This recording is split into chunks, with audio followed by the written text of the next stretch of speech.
Hello and welcome back to all those with ears tuned to sound. I am PeaceforReece, your host, and we've got for you today another album review. King Gizzard and the Lizard Wizard, Fishing for Fishies. Yes, band's name is King Gizzard and the Lizard Wizard and easily gets the award for best band name from me. They are an Australian psychedelic rock band with quite an extensive back catalog, which is very surprising considering how young the band is. I've been following the band for a bit and have enjoyed a few of their albums, from Paper Mache Dream Balloon to Flying Microtonal Banana.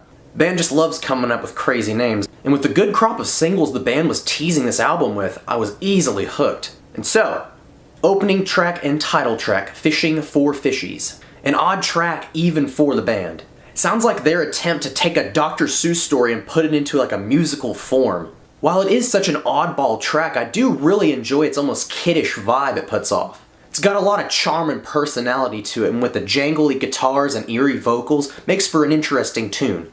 Boogieman Sam, the next track, does lack a little bit of the weird kind of quirkiness the first track gave us, but does make up for it with these soaring harmonicas. Has this infectious, repeating, bluesy guitar riff that continues throughout the entire song. Track makes you wanna, dare I say, boogie? And in the middle of the track, we get this instrumental break with this weird kind of stuttering effect on the guitars I like. Moving on over to the bird song, we get these vocals soaked in reverb and this piano that moves this track forward. Unless my ears deceive me, I believe they used an upright bass on this song, along with some harp embellishments in the background. These background embellishments add a nice layer of dense instrumentation to a song that's actually pretty laid back for the most part. And I love the catchy vocal melody on this one. Plastic Boogie is easily the most fun and energetic song this album gives us. It gets you with some catchy bluesy guitar, upbeat vocals, and a fast, infectious chorus. The repeated vocal passages on the chorus make you want to get up and chant along with them, saying, "Who needs plastic, man?" The recording on the track, with all the people and noise going on in the background, gives it this live, in-the-moment feel. Sounds like you could have walked into a random bar on a Friday night, there they are on the stage and they're playing this tune. Following Plastic Boogie, the track The Cruel Millennial keeps to the same bluesy vibe. On this one though, I do feel it's a little bit too stuck in the 70s. On all the previous tracks on the album, the band puts their own spin on the bluesy vibe, while as on this one, I believe it just sounds too much like a 70s cover band song. Despite that though, I do enjoy the groove and the vocals on the song. The tune Real's Not Real starts immediately with this pounding groovy guitar riff that's both thick and heavy. As soon as the riff's over, the song then turns into this almost Beatles-esque tune with some upbeat pianos and strings in the background. The track shifts between these two dynamics of heavy and upbeat, making it super interesting. Then at the end of the track, we get this super angry harmonica.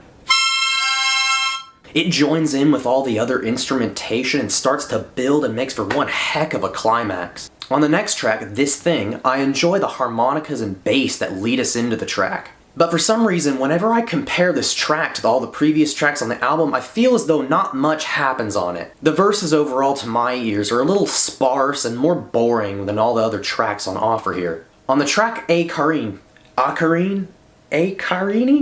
we get things changed up a bit by the band adding in some electronic instrumentation. Beginning of the track is a bit slow with this repeating guitar riff with harmonica accompaniment, but once the track reaches its midpoint, it becomes this electronic soundscape. All other instrumentation fades away and we're left with these electronic synths. The way the synth riffs repeat and then fade in and out is real interesting and a real treat for the ears. Psy Boogie, the closing track, is another track smothered in electronics. From all the effects layered on the vocals to the synths in the background, this track is both robotic and groovy. This track in many ways returns to that weird, oddballish personality that the first track gave us. Love this track, except for the very end when it fades to these weird robotic vocals saying random gibberish. Not a fan. And that has been the album Fishing for Fishies.